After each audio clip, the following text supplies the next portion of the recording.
Hello students, आप सभी का एक बार फिर स्वागत है।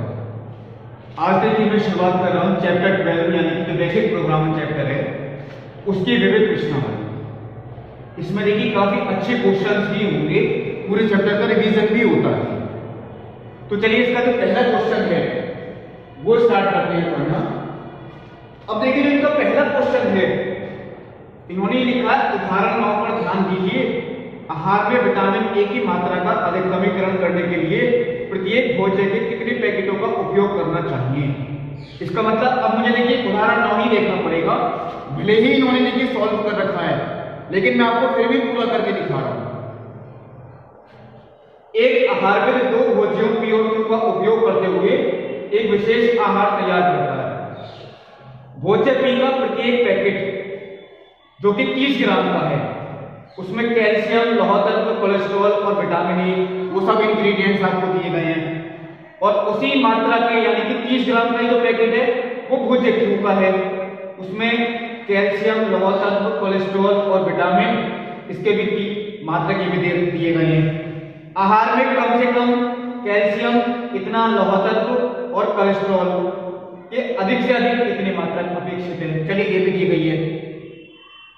प्रत्येक भोज्य के कितने पैकेटों का उपयोग किया जाना चाहिए ताकि आहार में, अब देखिए जो क्वेश्चन है विटामिन ए हमें अधिकतम दिखाना है। प्रत्येक भोज्य के कितने पैकेटों का उपयोग किया जाना चाहिए। अब कितने पैकेट हैं, तो मानव भोज्य बी के X पैकेट तथा भोज्य क्यू के Y पैकेट उपयोग किए जाते हैं। तब अब देखिए मुझे जो अधिकतमीकरण दिखाना है, ये पहला क्वेश्चन शायद ऐसा है जो रुपए से संबंधित नहीं है, यानी जिसका लागत मूल्य हमें न्यूनतम दिखानी है। हमें यहां विटामिन ए की कोई मात्रा वो अधिकतम दिखानी है। तो फलन जो आपका बनेगा यानी कि रैखिक फलन Z वो विटामिन ए के लिए बनेगा, यानी विटामिन ए की कोई मात्रा। अब वो कितनी है देखिए, पहला जो भोज्य है उसके एक पैकेट में विटामिन ए के 6 मात्रक हैं। अगर एक पैकेट में 6 मात्रक हैं तो X पैकेट में कितनी मात्रा हो गए, 6X प्लस। अब देखिए दूसरा भोज्य जो है इसमें विटामिन ए के 3 मात्रक हैं। अगर एक पैकेट में 3 मात्रक हैं तो Y पैकेट में कितने हो गए, 3Y। इसे हमें दिखाना है कि अधिकतम कब होगा। अब देखिए जितने ये आहार वाले क्वेश्चन होते हैं, आहार संबंधी समस्याएं, उनमें हम इस तरीके का चार्ट बनाना बेहतर ही होता है, बन भी जाता है। हर क्वेश्चन में देखिए नहीं बनता, आहार संबंधी समस्या में बन जाएगा, उत्पादन संबंधी समस्या में बन जाएगा, वो भी देखिए लैंग्वेज पढ़नी पड़ती है। आहार संबंधी में तो मोस्टली बन ही जाता है। अब देखिए क्या लिखा है, पहले जो भोज्य है उसमें एक पैकेट में कैल्शियम के 12 मात्रा, चलिए कैल्शियम के 12 हो गए, पहले भोज्य में कैल्शियम के 12 हैं। उसके बाद लौह तत्व के 4 हैं और कोलेस्ट्रॉल के 6 मात्रक हैं। चलिए दूसरा जो भोज्य है उसमें कैल्शियम के 3 मात्रक और देखिए लौह तत्व के 20 मात्रक और जो दिया गया है कोलेस्ट्रॉल के 4 मात्रक हैं। ये भी मैंने लिख दिया। अब जो हमारी आवश्यकताएं हैं, आहार में कम से कम 240 मात्रा कैल्शियम होना चाहिए, यानी कैल्शियम जो है कम से कम 240 मात्रा होना चाहिए। और जो इसमें दिया गया है लौह तत्व जो है कम से कम 460 मात्रा हो, लौह तत्व कम से कम 460 मात्रा। उसके बाद कोलेस्ट्रॉल अधिक से अधिक, अंतर देखिए कम से कम, ये कम से कम, लेकिन कोलेस्ट्रॉल देखिए अधिक से अधिक 300 मात्रा। अब ये देखिए चार्ट आपका कंप्लीट हो गया। अब अगर मैं ये कोशिश करूं इसके व्यवरोध कैसे बनेंगे, एक व्यवरोध तो बनेगा देखिए कैल्शियम का, मैं यहां पे हेडिंग ही डाल देता हूं। एक व्यवरोध वो तो बनता है देखिए कैल्शियम का। दूसरा जो व्यवरोध है वो बनेगा लौह तत्व का, और जो तीसरा व्यवरोध है वो बनेगा कोलेस्ट्रॉल का। कैसे बनेगा, चलिए स्टार्ट करते हैं। कैल्शियम का व्यवरोध कम से कम 240।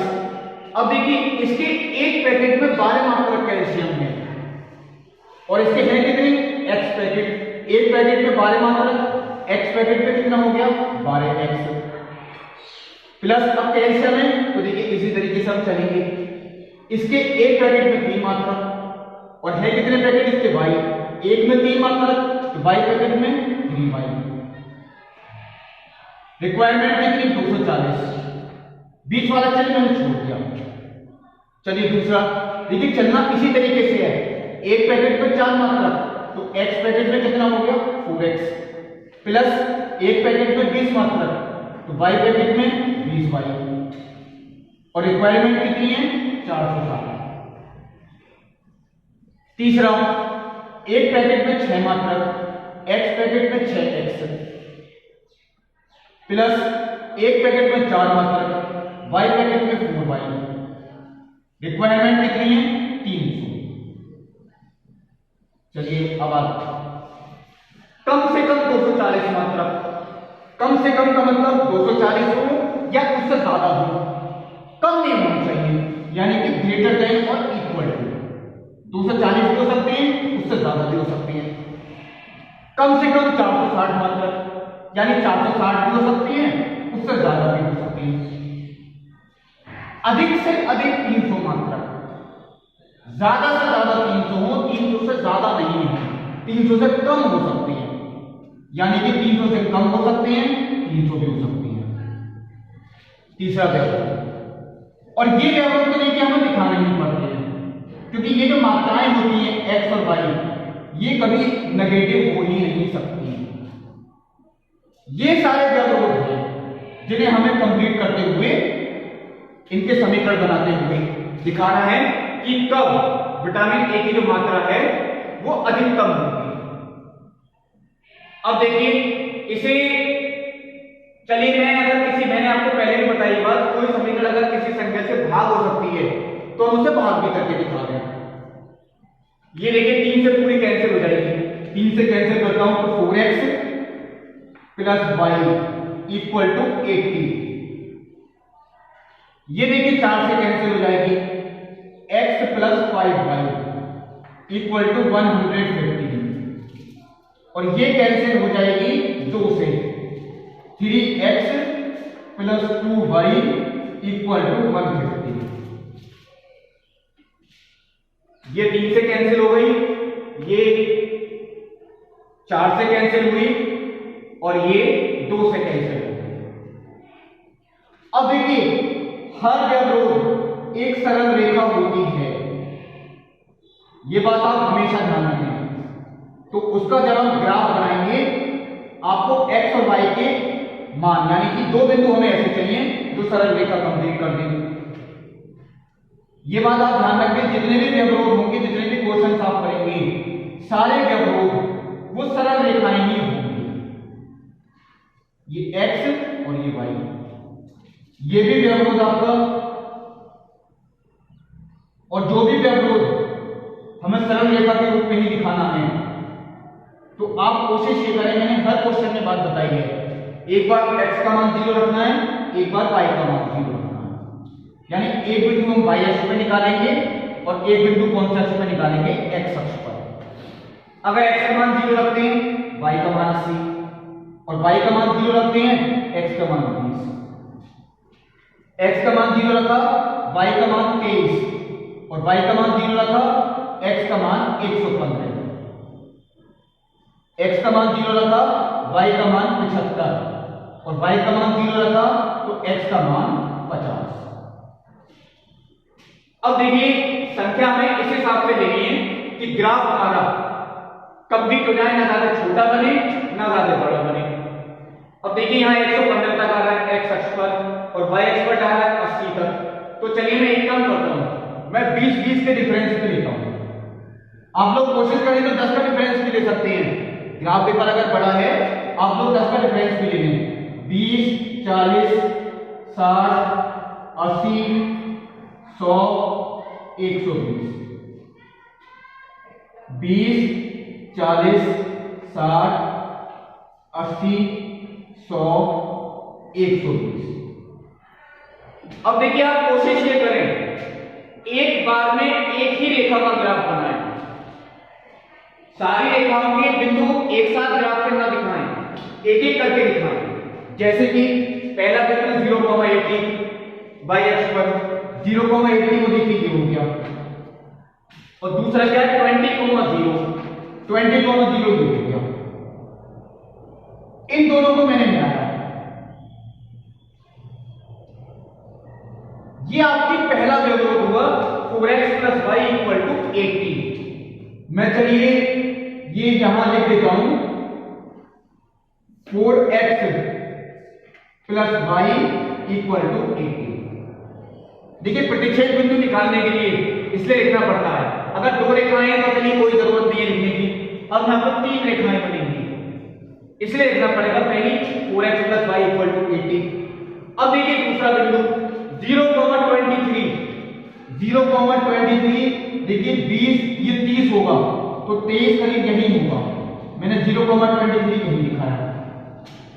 और 115,0 100 और 120 के ठीक बीच में 110 और फिर उसके बीच में 115। इन दोनों को मैं मिला देता हूं, यह आपका दूसरा होगा, यानी x + y = 115।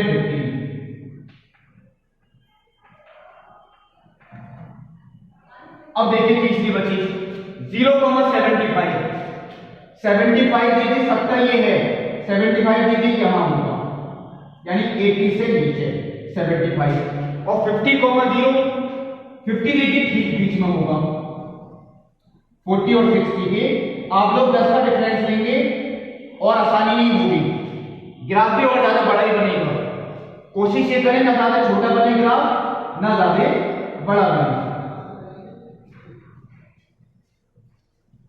ये हुई देखिए तीसरी, यानी कि 3x + 2y = ये मैं यहां लिख देता हूं 3x + 2y = 150। तीसरी रेखा, ये दूसरी रेखा, ये पहली रेखा। अब देखिए हमें इसके लिए देखना है कि इसके कौन सा रीजन होगा, यानी कि क्षेत्र, इसके लिए कौन सा क्षेत्र होगा असमिका के लिए, और इस असमिका के लिए कौन सा क्षेत्र होगा। पहली असमिका देखिए ये है, अगर हम इसमें मूल बिंदु रख के देखते हैं 0 + 0, यानी कि वो 0 ही हो गया, ग्रेटर देन और इक्वल टू 240। ये बात तो गलत है, क्योंकि 0 बड़ा होता है 240 से, असत्य हुई ये बात। इसका मतलब मूल बिंदु इसे संतुष्ट नहीं करता। 0 + 0 0 ही आएगा, ग्रेटर देन और इक्वल टू 460, ये बात भी गलत है। इसका मतलब मूल बिंदु इसे भी संतुष्ट नहीं करता। 0 + 0 0, लेस देन और इक्वल टू 300, ये बात सत्य है, मूल बिंदु इसे संतुष्ट करता है क्योंकि 0 छोटा होता है। यानी जो पहली रेखा थी ये वाली, इसके लिए देखिए क्षेत्र हुआ वो वाला जिसमें मूल बिंदु सम्मिलित ना हो, क्योंकि मूल बिंदु संतुष्ट नहीं कर रहा, उसके दूसरी तरफ का भाग। तो देखिए पहली असमिका ये वाला भाग तो देखिए मूल बिंदु सम्मिलित हो जाएगा, ये भाग जो होगा ये आपको ध्यान रखना है, ये वाला जो भाग होगा ये पहली असमिका के लिए होगा, यानी कि बाहर का भाग। दूसरी असमिका, इसके लिए भी मूल बिंदु संतुष्ट नहीं कर रहा। दूसरी असमिका यानी कि ये, इसके लिए मूल बिंदु की तरफ का भाग तो देखिए ये होगा, दूसरी तरफ का भाग तो देखिए ये होगा। देखिए पहली असमिका के लिए ये वाला भाग हुआ और दूसरी असमिका के लिए ये वाला भाग हुआ। तो इसके लिए और इन दोनों के, यानी इन दोनों के लिए तो हमें पता लग गया कि जो कॉमन होगा वो बाहर का ही होगा। अब केवल तीसरी असमिका पर डिपेंड है, इसे मूल बिंदु संतुष्ट कर रहा है, यानी इसके लिए जो भाग होगा वो मूल बिंदु की तरफ वाला होगा जिसमें मूल बिंदु सम्मिलित है, यानी कि इधर। तो इसके लिए देखिए बाहर का भाग, इसके लिए बाहर का भाग, लेकिन इसके लिए अंदर वाला भाग होगा। तीनों में जो कॉमन रीजन होगा वो देखिए यही होगा, ये तीनों में कॉमन रीजन होगा। ये मैं लिख देता हूं, इसी को हम कहेंगे सुसंगत क्षेत्र। और ये जो सुसंगत क्षेत्र है ये देखिए ये यहां से है, ये त्रिभुज बन रहा है, ये वाला बिंदु नहीं है। देखिए इन दोनों का प्रतिच्छेद बिंदु को देखिए ये है, एक तो ये है इसका कोणीय बिंदु, एक ये हुआ देखिए इसका कोणीय बिंदु, और एक ये हुआ। मैं देखिए तीर के चिन्ह लगा देता हूं, एक तो ये वाला कोणीय बिंदु हुआ, एक देखिए ये वाला हुआ कोणीय बिंदु, चलिए मैंने ऊपर लिख दिया, और एक देखिए ये वाला हुआ यहां लिख दिया। हमें तीनों ही निकालने हैं। चलिए मैं पहले इससे शुरुआत करता हूं। ये जो बिंदु है ये कौन कौन सी असमीकरणों का है? एक तो 3x, देखिए एक तो ये वाले समीकरण यानी कि 3x + 2y = 150, और एक है देखिए ये वाले समीकरण यानी कि 4x + y = 80, 4x + y = 80 और 3x + 2y = 150, यानी पहली और तीसरी। आप लोग अलग हल करके दिखाएं, मैं ऐसे ही सॉल्व कर रहा हूं। अगर हम इन्हें सॉल्व करें, चलिए मैं इसकी 2 से गुणा करता हूं, 8x + 2y, घटाएंगे तो 2y से 2y कैंसिल, 5x = 10, x का मान 2 आता है, और x का मान अगर 2 है तो y का मान देखिए 72 आता है। x का मान 2 और y का मान कितना? 72। ये वाला बिंदु हुआ 2,72। चलिए मैंने लिख दिया, पहली और तीसरी को हल करके वही वाला आ गया। अब देखिए इस वाले पे आती है, ये जो बिंदु है इस रेखा पे आ रहा है, और देखिए इस रेखा पे आ रहा है। ये रेखा कौन सी है? x + 5y = 115, और ये वाली रेखा यही है, देखिए 4x + y = 80, यानी कि पहली और दूसरी, x + 5y = 115 और 4x + y = 80। अगर हम इन्हें हल करें, चलिए इन्हें भी हल करके देखते हैं क्या होता है। मैं अगर इसकी 5 से गुणा करता हूं, 5y से 5y कैंसिल, 19x 400 में से 115 में 285, 19x = 285। x का मान 15 आता है, y का मान 20 आता है। x का मान 15 और y का मान कितना आता है? 20। आप लोग देखिए सॉल्व करके देख सकते हैं, x और y की समीकरण कैसे हल करते हैं। अब आता है देखिए तीसरा बिंदु, x + 5y = 115 और 3x + 2y = 115, यानी कि इन दोनों का प्रतिच्छेद बिंदु। अगर हम इन्हें हल करें तो चलिए मैं इसकी 3 से गुणा करके 3x + 15y, 15 में से 13y बचा 345 माइनस 150, 195। x का मान 15 आता है और y का मान 20 आता है। x का मान देखिए 15 आता है और y का मान देखिए, x का मान 15 ही आएगा। नहीं देखिए सॉल्व करने में शायद मैं थोड़ी मिस्टेक कर रहा हूं। अगर मैं इन्हें सॉल्व करता हूं तो 3x + 15y = 345, 3x + 2y यानी 13y =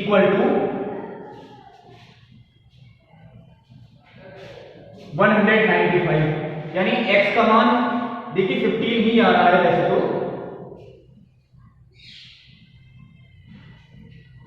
x का मान 15 माइनस करते हैं तो 5y = 100, y = 20। x का मान 15 रखता हूं, लेकिन वो देखिए इसे संतुष्ट नहीं कर रहा। मैं चलिए दोबारा करके देखता हूं, 3x + 15y = 345 और 3x + 2y = 150। अगर हम माइनस करते हैं तो 15y में से 2y घटाएंगे 13y, 345 माइनस 150, 13y बराबर। अच्छा एक मिस्टेक देखिए ये हुई, ये y का मान 13 निकल के आता है, मैं x का मान देखिए 13 रख रहा था, y सॉरी 15 जो निकल के आया वो y का मान आया, y का मान 15, x का मान 40, x का मान 40, y का मान 15। बिल्कुल ठीक। मुझसे देखिए मिस्टेक हो रही थी, मैं x का मान 15 मान रहा था, निकल के किसके आया? y का मान 15, y का मान 15, x का मान 40, यानी जो सुसंगत क्षेत्र है उसके 3 कोणीय बिंदु को ये है। इन्हीं दोनों आपको लिखना भी पड़ेगा, सुसंगत क्षेत्र के तीनों कोणीय बिंदुओं के निर्देशांक वही दे रखे हैं। इन्हीं तीनों में से देखिए कोई ऐसा बिंदु होगा जिसमें विटामिन ए की मात्रा यानी कि रैखिक फलन जो Z है वो अधिकतम होगा। 6x plus 3y। चलिए एक बात चेक करके देखते हैं कौन से बिंदु पे होगी। पहला बिंदु 2,72, दूसरा बिंदु 15,20 और तीसरा बिंदु 40,50। चलिए चेक करके देखते हैं। x का मान 2 तो 6 दूनी 12, y का मान 72, 72 गुणा 3 216, तो 216 और 12 228। x का मान 15 90 हो गया, y का मान 20 60 हो गया, 90 और 60 150। x का मान 40 240 हो गया, y का मान 15 45 हो गया, तो 240 और 45 250। अब देखिए हमें देखना है z का अधिकतम मान। मैंने देखिए वो यहां लिखा नहीं था, मुझे ध्यान नहीं रहा। हमें तो दिखाना है अधिकतमीकरण z बराबर 6x प्लस 3y। आपको लिखना पड़ेगा अधिकतमीकरण z बराबर 6x प्लस 3y। तो देखिए अधिकतम मान तो ये हुआ, विटामिन ए के अधिकतम मान कौन से बिंदु पर 40,15, यानी कि भोज्य P के 40 पैकेट और भोज्य Q के 15 पैकेट ये उपयोग किए जाने चाहिए। ये मैंने आपको बताया। देखिए अब देखिए जो क्वेश्चन नंबर 2 है वो भी आहार की ही नहीं, क्वेश्चन नंबर जो 3 है देखिए वो आहार की समस्या है। वो आपको मिश्रण का न्यूनतम मूल्य दिखाना है, वो आप होमवर्क में करेंगे। लेकिन जो इसका दूसरा क्वेश्चन है वो चलिए मैं बताता हूं।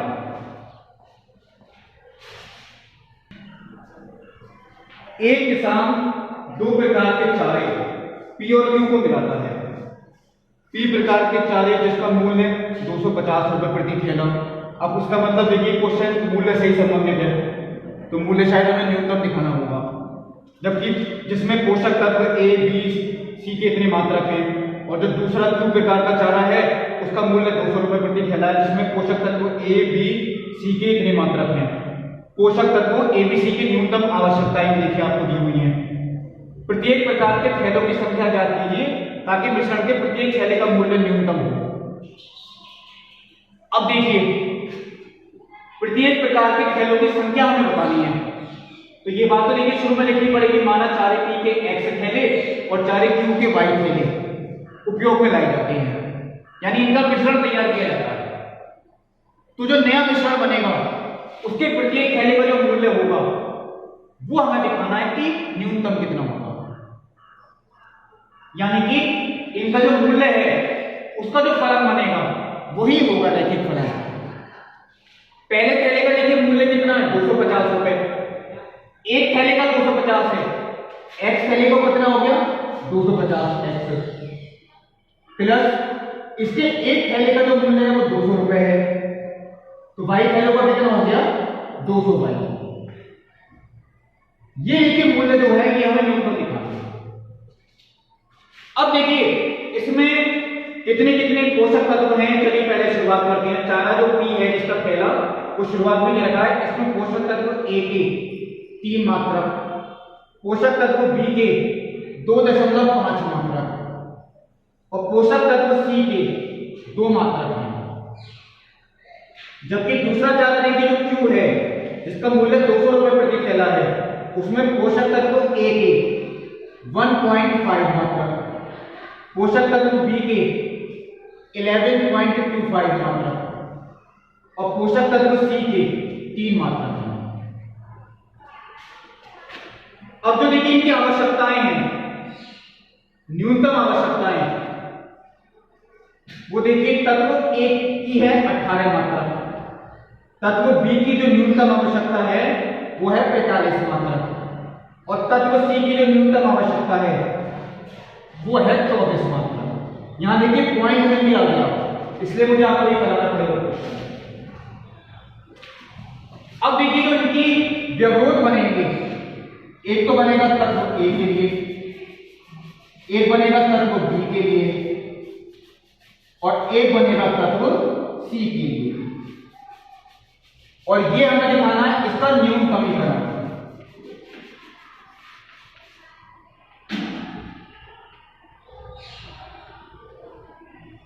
यानी न्यूनतमीकरण z इज इक्वल टू, चलिए मैं पहले लिख देता हूं 250x प्लस 201, यह मैं न्यूनतमीकरण लिखा। अब देखिए इसकी जो बनेगी व्यवरोध तत्व एक पैकेट में यानी एक थैले में 3 मात्रक, x थैलों में कितने हो गए 3x, प्लस तत्व a के लिए लेके चल रहे हैं, एक थैले में 1.5 मात्रक, तो y थैलों में 1.5 है, और इसकी रिक्वायरमेंट कितनी है 18, कम से कम 18, कम से कम 18 का मतलब 18 भी हो सकती है, 18 से ज्यादा भी हो सकती है, मैंने देखिए पहले आपको बताया। दूसरा क्या है देखिए 2.5x, एक थैले में जो कि 2.5 है, x में कितना होगा 2.5, और इसमें 11.25 y, और ये भी देखिए कम से कम है 45। तीसरा क्या आएगा, तीसरे में चलिए कोई प्रॉब्लम नहीं है, वो डिजिट्स ही है केवल 2x, क्योंकि एक थैले में 2 है, x थैले में 2x, एक थैले में 3 है, तो y थैले में कितना होगा 3y, कम से कम 24 दिया गया, और ये कभी नेगेटिव देखिए हो नहीं सकते, ये मैंने यहाँ। अब देखिए इन्हें जो हम लिखेंगे पॉइंट में नहीं छोड़ेंगे, इन्हें भाग करते हुए ही लिखेंगे। मैं अगर इन्हें देखिए 1.5 से ही भाग कर दूं, 1.5 का मतलब क्या है 3/2, 1.5 का मतलब क्या है 3/2, तो अगर मैं इसकी 1.5 से ही भाग कर दूं, क्योंकि 1.5 से कट भी जाएगा 2 बार, तो 2x plus y greater than और इक्वल टू, अगर 1.5 से भाग करते हैं तो ये 12 है, और देखिए ग्राफ बनाना है तो देखिए इक्वल टू का ही बनेगा, मैं चलिए यहाँ इक्वल टू ही लिख देता हूँ, 2x plus y equal to. अब देखिए दूसरा आता है, ये कौन सी संख्या से कटेंगे, अगर मैं ये सॉल्व करके देखता हूँ कि 2.5 से ही कट जाए, देखिए ये तो कट जाएंगे 2.5 से, लेकिन ये 2.5 से नहीं कटेगी। अब मुझे देखना पड़ेगा ना कि 2.5 से नहीं कटती है, अब ये और कौन सी संख्या से कैंसिल हो सकती है। अगर मैं देखिए 0.5 से लिखता हूं तो 5x, फिर 0.5 से ही अगर मैं देखता हूं, यानी देखिए अब भी नहीं कट रही। कौन सी ऐसी संख्या है देखिए जो कैंसिल हो सकती है, 11.25। अगर ये देखिए 0.25 से कैंसिल हो रही है, 0.25 से, शायद ये 0.25 से ही कैंसिल होगी। मैं यहां लिख देता हूं 0.25 से कैंसिल करके, अगर हम इसको 0.25 से कैंसिल करते हैं, यानी 0.25 से भाग करता हूं तो 10x प्लस 45y, मैं चलिए एक बार देख लेता हूं, 0.25 से करते हैं तो 10x प्लस 45y, 0.25 से भाग, वो यहां देखिए कितना आता है 10x, मैं एक बार आपको लिख के दिखाता हूं, 10x plus 45y equal to 0.25 से अगर भाग करेंगे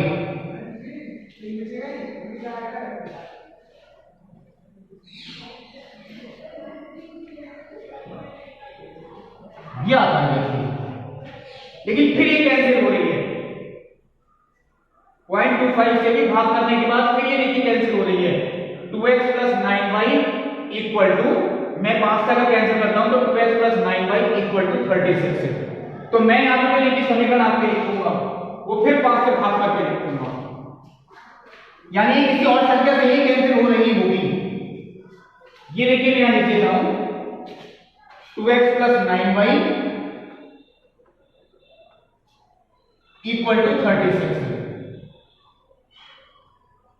ये आता है देखिए कैंसिल करके 2x plus 9y equal to 36, यानी मैं आपको बताता हूं ये किससे कैंसिल हो रही है, ये कैंसिल हो रही है 1.25 से, ये जो कैंसिल हो रही है किससे हो रही है 1.25 से, ये बिल्कुल ठीक है, देखिए 1.25 से कैंसिल करेंगे तो बिल्कुल ठीक आएगा, 2x plus 9y equal to 36। तीसरी तो बिल्कुल ठीक लिखी हुई है, 2x plus 3y equal to 24। अब चलिए जैसे हम करते आए हैं, हमें इसमें दो बिंदुओं के निर्देशांक निकालने हैं, एक बार x का मान रखा, एक बार y का मान रखा।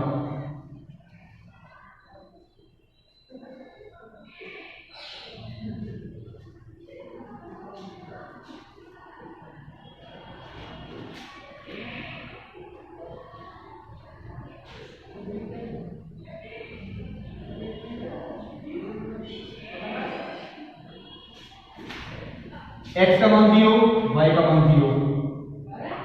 देखिए x का मान 0 रखते हैं, y का मान 12 और y का मान 0 रखते हैं तो x का मान 6। ज्यादा बड़ी संख्या है तो देखिए नहीं है, x का मान 0 रखा तो y का मान 4 और y का मान 0 रखा x का मान 18, x का मान 0 रखा y का मान 8 और y का मान 0 रखा x का मान 12। तो अब देखिए मुझे डिफरेंस ऐसा लेना है कि ग्राफ ना ज्यादा छोटा बने ना ज्यादा बड़ा बने। मैं अगर 2 का डिफरेंस लेता हूं तो देखिए मेरे पास 18 तक भी नहीं आ पाएगा। चलिए मैं 3 के डिफरेंस पे ले लेता हूं, 3, 6, 9, 12, 15, 18। आप लोग चाहें तो दो के डिफरेंस पे भी ले सकते हैं, 3, 6, 9, 12, 15, 18। 0,12 0,12 को देखिए ये वाला बिंदु है, 6,0 ये वाला बिंदु है, दोनों को मिला दिया 2x + y = 12। ये आपकी देखिए पहली समीकरण 0,4। अब 0,4 तो देखिए 4 का मान यहां होगा और 18,0 वो देखिए ये है, इन दोनों को मैंने मिलाया, ये आपकी दूसरी समीकरण होगी, यानी कि 2x + 9y = 36। 0,8 वो देखिए ये हो गया और 12,0 वो देखिए ये हो गया। इनको अगर मैं मिलाता हूं, ये आपकी तीसरी समीकरण हो गई, जिसकी समीकरण है 2x + 3y = 24। अब देखिए मैं यहां लिख देता हूं 2x + 3y = 20। ये आपकी तीसरी समीकरण। अब देखिए इनकी रिजल्ट की बात आती है। मूल बिंदु अगर हम रख के देखते हैं तो 0 बड़ा है या बराबर है 18 की, असत्य हो गई, यानी मूल बिंदु इसे संतुष्ट नहीं कर रहा। मूल बिंदु यहां रखते हैं तो 0 + 0 0 ही आएगा, बड़ा है या बराबर है 45 की। मूल बिंदु इसे भी संतुष्ट नहीं कर रहा और मूल बिंदु इसमें रखते हैं तो 0 + 0 0, बड़ा है बराबर है 24 की। ये बात असत्य है, यानी मूल बिंदु इसे भी संतुष्ट नहीं कर रहा।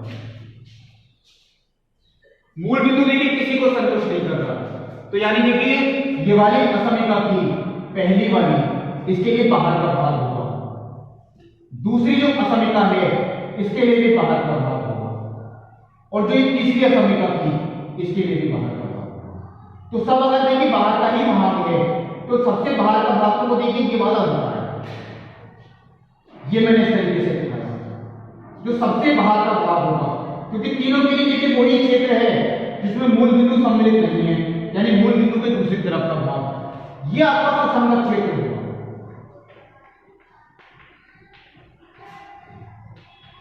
अब इस सुसंगत क्षेत्र में एक बिंदु तो देखिए ये आता है, यहां लिख देता हूं 0,12।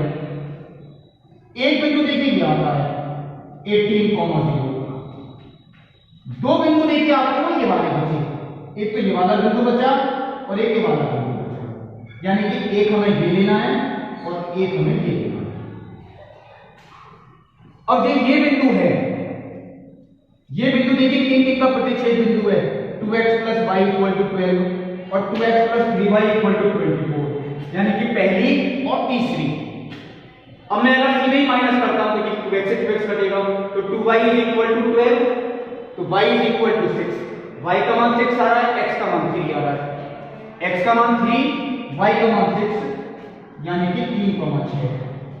अब देखिए ये वाला बिंदु किस किस का है, 2x + 9y = 36 और अगर ये देखी जाए तो 2x + 3y = 24,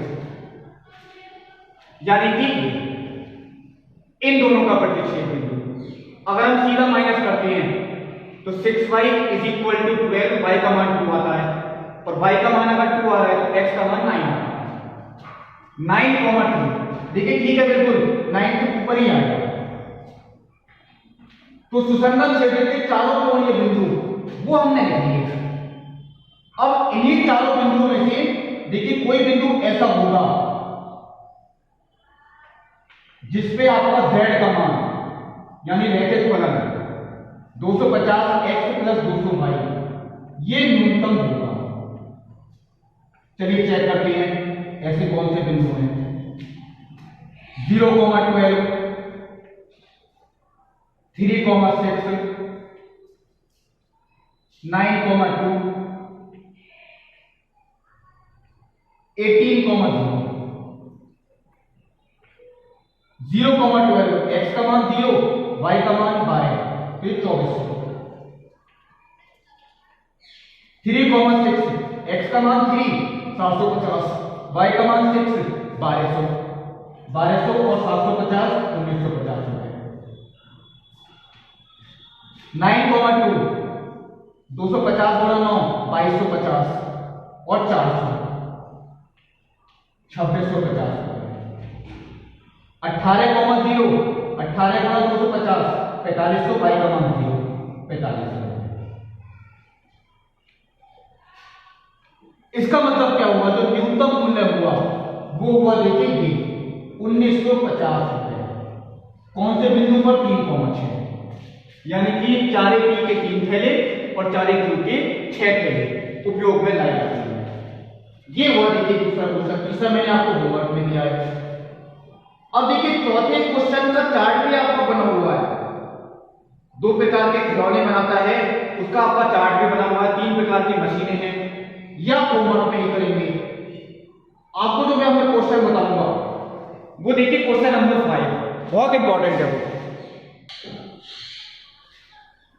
देखिए जो क्वेश्चन नंबर 4 आपको दिया गया है, सॉरी 4 नहीं, 4 तो देखिए आप होमवर्क में करेंगे, लेकिन जो आपको क्वेश्चन नंबर 5 है, एक हवाई जहाज अधिकतम 200 यात्रियों को यात्रा करा सकता है। प्रत्येक प्रथम श्रेणी के टिकट पर 1,000 रुपए, सस्ते श्रेणी के टिकट पर 600 रुपए का लाभ। अब ये लाभ का क्वेश्चन है, इसका मतलब ये अधिकतम ही दिखाना होगा। एयरलाइन कम से कम 20 सीटें प्रथम श्रेणी के लिए आरक्षित करती है, तथापि प्रथम श्रेणी की अपेक्षा कम से कम 4 गुना यात्री सस्ते श्रेणी के टिकट से यात्रा करने को वरीयता देती है। ज्ञात कीजिए कि प्रत्येक प्रकार के कितने कितने टिकट बेचे जाएं ताकि लाभ का अधिकतमीकरण हो। प्रत्येक प्रकार के कितने कितने टिकट बेचे जाएं, तो वही चीज देखिए मैंने माना प्रथम श्रेणी के x टिकट और सस्ते श्रेणी के y टिकट बेचे जाते हैं, तब कुल लाभ z बराबर। अब देखिए प्रथम श्रेणी का जो एक टिकट है इस पर देखिए 1,000 रुपए का लाभ है, और जो सस्ते श्रेणी का एक टिकट है उस पर लाभ है 600 रुपए का। तो एक टिकट पर 1,000 का लाभ, x टिकट पर कितना हो गया 1,000x। एक टिकट पर 600 रुपए, तो y टिकट पर कितना हो गया 600y। ये लाभ हुआ, यानी कि रैखिक फलन जो आपका बना वो बना कुल लाभ का, और ये हमें दिखाना है कि अधिकतमीकरण कब होगा। अब देखिए जो इसमें प्रतिबंध यानी कि व्यवरोध हमें बनाने हैं उनके लिए कोई चार्ट नहीं बन पाएगा, वो आपको लैंग्वेज लिखते ही बनानी पड़ेगी। पहली लाइन में देखिए लिखा था हवाई जहाज अधिकतम 200 यात्रियों को यात्रा करा सकता है, यानी कि प्रथम श्रेणी की यात्री और सस्ते श्रेणी की यात्री दोनों मिलाकर ज्यादा से ज्यादा, अधिकतम का मतलब अधिक से अधिक 200 हो सकते हैं, 200 से ज्यादा नहीं हो सकते। इसका मतलब क्या है, दोनों मिलाकर कितने हो गए x प्लस y। 200 चलिए मैंने यहां लिख दिया, अधिक से अधिक 200 यानी 200 भी हो सकते हैं, 200 से कम भी हो सकते हैं, ज्यादा नहीं हो सकते। इसका मतलब लेस देन और इक्वल टू 200। दूसरा क्या है, एयरलाइन कम से कम 20 सीटें प्रथम श्रेणी के लिए आरक्षित करती है, यानी कि रिजर्वेशन। कम से कम 20 सीटें फर्स्ट क्लास की भी होनी चाहिए, यानी प्रथम श्रेणी की टिकट, और वो कौन सी है, केवल x। चलिए मैंने यहां 20 लिख दिया। कम से कम 20, कम से कम 20 का मतलब 20 भी हो सकती है, 20 से ज्यादा भी हो सकती है, कम नहीं हो सकती, यानी कि x इज ग्रेटर देन और इक्वल टू 20।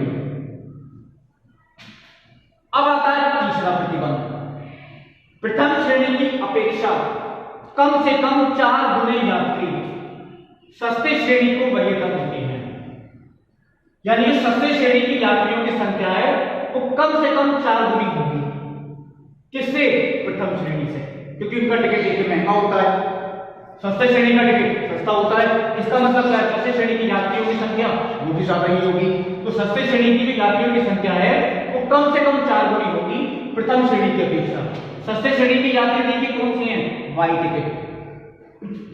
सस्ते श्रेणी की यात्री वो वाई होगा, और ये होंगे देखिए 4 गुने प्रथम श्रेणी की अपेक्षा। प्रथम श्रेणी की कितनी है, x तो यानी कि 4x।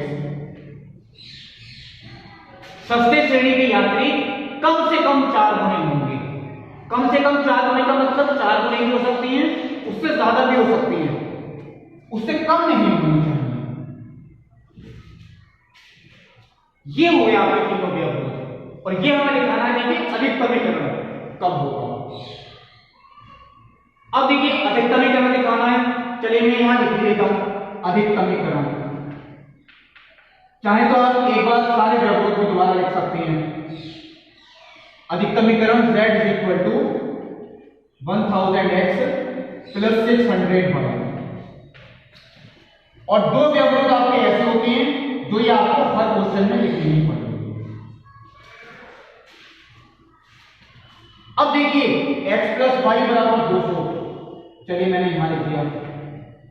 दूसरा क्या है, x बराबर 20, वो चलिए दूसरा हो गया। तीसरा इस तरीके से लिखा है, तो मैं ऐसे भी लिख सकता हूं y माइनस 4x बराबर 0, चलिए मैंने यहां लिख दिया y माइनस के 4x बराबर 0। मेथड देखिए वही है, हमें 2 बिंदु निकालने हैं, एक x अक्ष पर और दूसरा y अक्ष पर। इसके लिए कोई बिंदु की जरूरत नहीं पड़ेगी, मैं यह दूसरा छोड़ता हूं, इसके लिए बिंदुओं की जरूरत पड़ेगी। एक बार x का मान 0 रखा, y का मान 200, और y का मान 0 रखा, x का मान 200। x इक्वल टू 20, ये आप पढ़ चुके हैं। ये रेखा y अक्ष के समांतर होगी, मैंने इस तरीके से लिख दिया। x का मान 0 रखा तो y का मान भी 0। ये बात मैंने पहले भी बताई थी 12.1 में, जहां नियतांक 0 होता है वो रेखा मूल बिंदु से होकर जाएगी। इसका मतलब मुझे एक बिंदु अपनी तरफ से निकालना पड़ेगा। x का मान अगर हम 20 रख दें, चलिए मैंने x का मान 20 रख दिया, तो y का मान 80, 10 भी रख सकते हैं, तो y का मान कितना हो गया 80, तो 20,80। अब देखिए मैं यहां डिफरेंस की बात आती है, चलिए मैं यहां डिफरेंस अगर लेता हूं, आप लोग देखिए इतना डिफरेंस लें, ग्राफ ज्यादा छोटा आपका ना हो, मैं फिर भी कोशिश कर रहा हूं। चलिए मैंने 40 का डिफरेंस लिया, ये मूल बिंदु है, यहां भी देखिए मैंने 40 का ही डिफरेंस ले लेता हूं।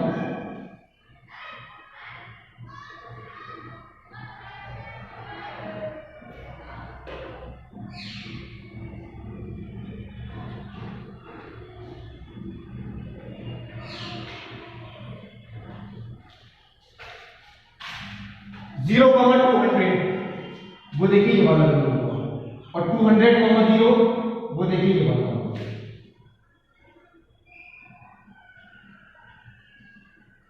ये आपकी पहली रेखा बनी, x प्लस वाई बराबर 200, x इक्वल टू 20, y अक्ष के समांतर। x का मान देखिए ये है 20, ये है x का मान, तो यहां से देखा जाएगी y अक्ष के समांतर, यानी कि वो इस तरीके से। ये आपकी रेखा हो गई x इक्वल टू 20। और तीसरी क्या है, y माइनस 4x बराबर 0। एक तो ये मूल बिंदु से जा रही है 0,0, वो तो देखिए ये वाला बिंदु ही हो गया, चलिए मैंने यहां बना दिया है। और एक है 20,80, x का मान 20, y का मान देखिए 80, वो देखिए ये है, x का मान 20, y का मान देखिए कितना है 80, वो देखिए ये वाला बिंदु होगा। तो इन दोनों को मिलाते हुए अगर हम आगे बढ़ा दें, यानी कि देखिए ये वाली रेखा, इसे चलिए मैं आगे भी बढ़ा देता हूं, ये आपकी रेखा होगी y माइनस 4x बराबर 0। अब आती है क्षेत्र की बात। पहले अगर हम मूल बिंदु रखते हैं तो 0 प्लस 0 0, लेस देन और इक्वल टू 200, ये बात तो सत्य है, यानी मूल बिंदु से संतुष्टि कर रहा है। यहां रखते हैं लेकिन मूल बिंदु, तो 0 बड़ा है 20 से, 0 बड़ा है 20 से, ये बात असत्य हुई, यानी मूल बिंदु से संतुष्ट नहीं कर रहा। और यहां मूल बिंदु देखिए हम रख नहीं सकते, क्योंकि ये खुद मूल बिंदु से जाती है, ये बात मैंने पहले भी बताई थी।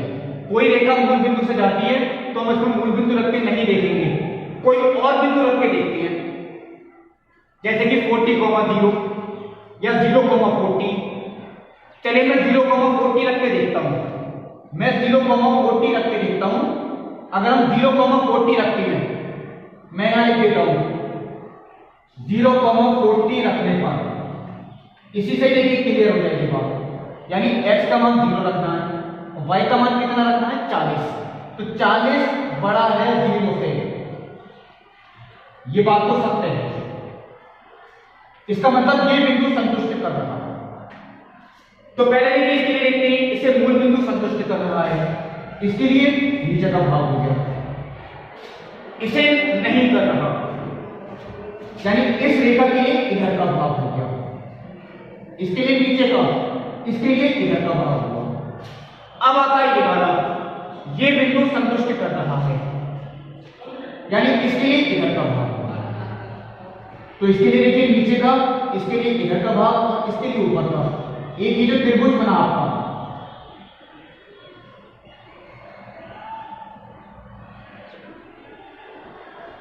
ये हुआ। देखिए इसके 3 कोणीय बिंदु हैं, एक ये वाला और एक ये वाला। ये तो देखिए इन दोनों का प्रतिच्छेद बिंदु है। कौन कौन सी? y माइनस 4x बराबर 0 और ये कौन सी है? x equal to 20। तो x का मान तो 20 है ही, y का मान कितना हो गया? 80। चलिए ये तो आ गया। ये जो प्रतिच्छेद बिंदु है ये देखिए इन दोनों का है। तो y का मान अगर मैं 4x रख देता हूं तो 5x बराबर 200, x का मान 40 आता है और y का मान कितना आ गया? 160। चलिए ये भी मैंने लिख दिया। और ये जो प्रतिच्छेद बिंदु है इस रेखा का और इस रेखा का, तो x का मान 20, y का मान कितना? 180। वो देखिए मैं यहां लिख देता हूं 20, 180। हमने तीनों बिंदु निकाले। इन्हीं तीनों बिंदुओं में से कोई एक ऐसा बिंदु है जहां पे लाभ वो अधिकतम होगा, यानी 1000x प्लस 600। चलिए चेक करके देखते हैं बिंदु कौन कौन से हैं। 20, 180, 40, 160 और 20, 80। x का मान 20 रखा, 20,000 हो गया। y का मान 180 रखा, 1,08,000। तो ये आता है 1,28,000 रुपए। x का मान 40 रखा, 40,000। ये 160 रखा, 96,000। 96,000 और 40,000, 1,36,000। x का मान 20 रखा, 20,000 और ये 48,000, 68,000। तो जो अधिकतम लाभ है वो तो यही हुआ। कौन से बिंदु पर? 40,160 पर। यानी प्रथम श्रेणी के 40 टिकट और सस्ते श्रेणी के 160 टिकट अगर बेचे जाएं तो अधिकतम लाभ कितना हुआ? 1,36,000। अब देखिए जो इसकी अगली वीडियो होगी उसमें भी काफी इंपॉर्टेंट क्वेश्चन है, शायद परिवहन से संबंधित है, वो मैं आपको देखिए अगली वीडियो में ही बताऊंगा।